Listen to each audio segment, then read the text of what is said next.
My alarm goes off at 3:30 a.m. I get up, dive into a cold shower, followed by a 2-hour gym session. I'm back, mother. I'm only joking. Hello everybody, welcome back to the channel. My daily routine. I'm going to be real with you and show you what my daily routine is actually like, not how everyone pretends on social media that they wake up at 3 a.m, go for a run, barefoot, in the sand, swim in the sea for an hour, eat live squid. I'm going to be realistic and not give you that whole social media facade. I've only actually recently started using a daily routine, and I've definitely seen the benefits very, very early on. I noticed that my performance and productivity levels were dropping. My business results were actually dropping. So I thought, I need to take action on this.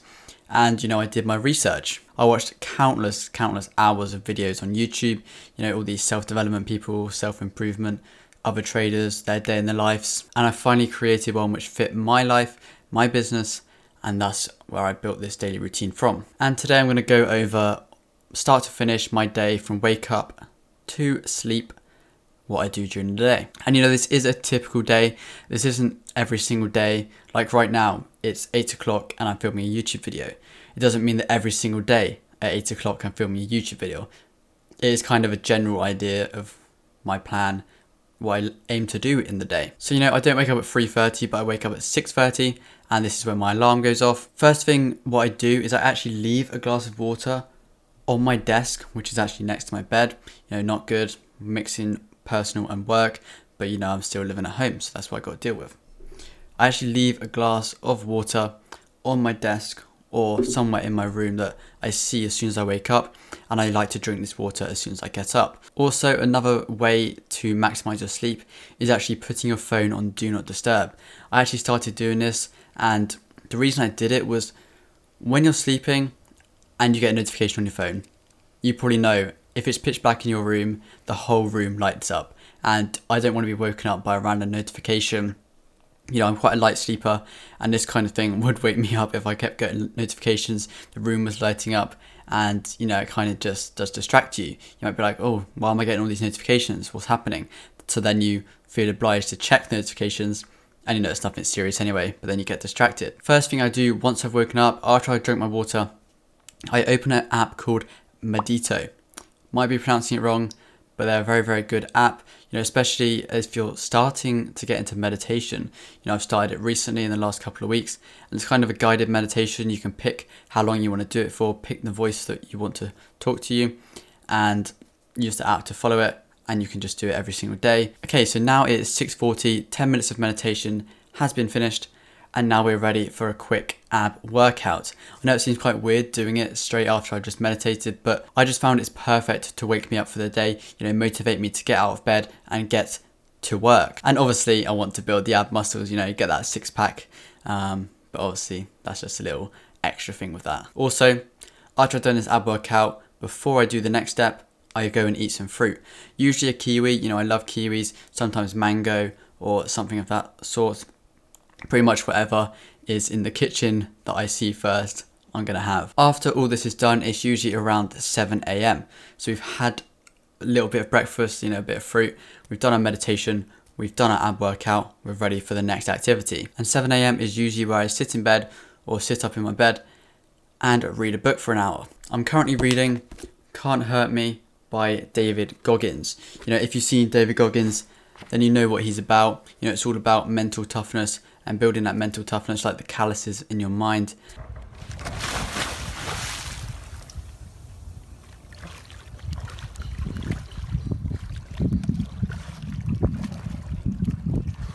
And it's a very, very good book to teach you discipline. Especially reading that before you do a workout, you're like, I've got to train to 120% in this next workout. So that's kind of why I do it. A lot of the books I read are based on that sort of aspect of life. If you do want a video on books, then I can make that, especially for entrepreneurs, business people, or people in this sort of nature. I usually try to read 1 chapter or 2 chapters in this hour. Obviously it depends on the book. The book I was reading before this was about 20 pages per chapter, so you could read 3 chapters in that hour. But obviously it does depend on the book you're reading, and obviously the font size. And this usually brings me to around 8 a.m. 8 a.m, what I do, I put the book down, put the bookmark in, and then put on my workout gear. As you see, we've got the Gymshark on now, very, very comfortable stuff. And I go into my home gym, which I'm trying to build up. It's not like a massive home gym like you see these gym YouTubers use, but I've got a few decent things in there, and it definitely does the job. We're building it. We've got a squat rack, we've got a pull-up station where you can do like dips and stuff, everything like that. I've got exercise bike, got dumbbells, barbell. The issue is I've run out of weights. I need to buy some more weights so I can advance the exercises. And the workout usually takes 45 minutes to just over an hour, depending on the workout which I'm doing. Certain ones like legs usually takes longer because, I train legs quite heavily. And also, depending on how tired I am after the workout, I will sometimes do a Muay Thai or MMA boxing workout on the heavy bag, which I have installed on the outside wall of my house.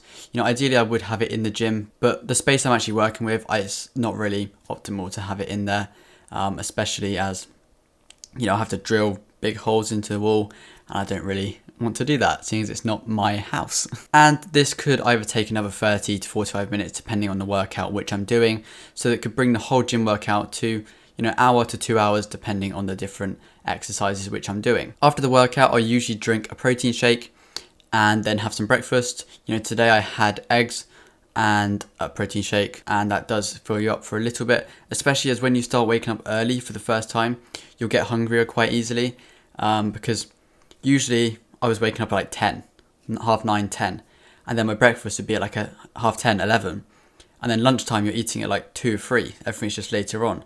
But since I've been waking up early, especially as I'm trying to put on weight, I'm trying to bulk up, it's definitely been easier. You have breakfast early, and then by around 10, 11 o'clock, you're hungry again. So then you can have another breakfast, and then lunch, and then dinner. But after I've done the workout and eaten my breakfast and protein shake, this takes us to around 10 a.m. And this is when I usually start my work, and my work kind of consists of a few different things depending on the day. I could be recording videos for my mentorship group. As you know, I'm a Forex trader, so I trade Forex, but we'll go on to that later.